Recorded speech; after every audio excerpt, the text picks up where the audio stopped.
Alright guys, we're saving another kitchen here. This time we are refacing one. By the way, my name is Konstantin.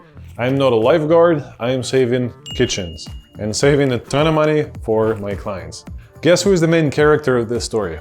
Nope, it's not me, it's my client Diane.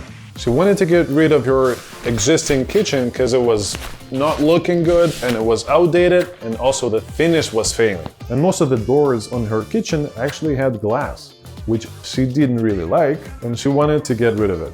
This is one of the cases when my client actually knew what the whole process is all about, just because in the Vancouver area, there's a lot of people who already did that or redid the entire kitchen, and it's pretty popular, and she wanted to get a white kitchen but without a huge investment.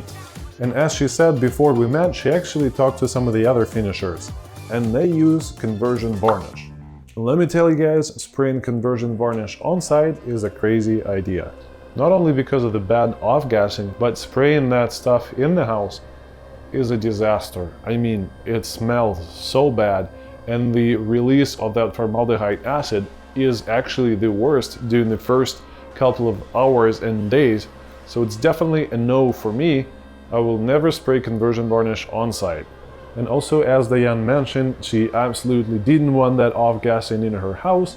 The only option is 2-component polyurethane, which I prefer and I always use. Get ready, here's a little humble brag. I'm absolutely happy that Diane went with us, just because I feel like I was the right fit for her and it's a win-win situation. Alright, so here's what we did first.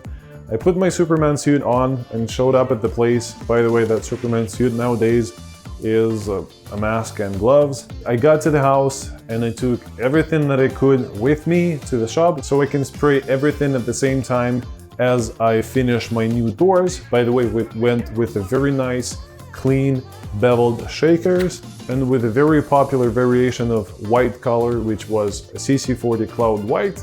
And here's what we did next.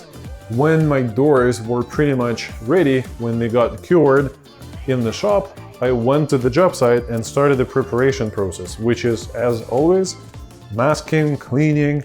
We put up the zip walls, set up our air filtration system, and after everything was sanded on site, I sprayed everything with the same color, and then on the next day, I put up the new doors. Soft closing hinges, new hardware, so it's basically a brand new kitchen, but without that full gut renovation process. Alright, altogether, it took us 1 week to get everything done from start to finish.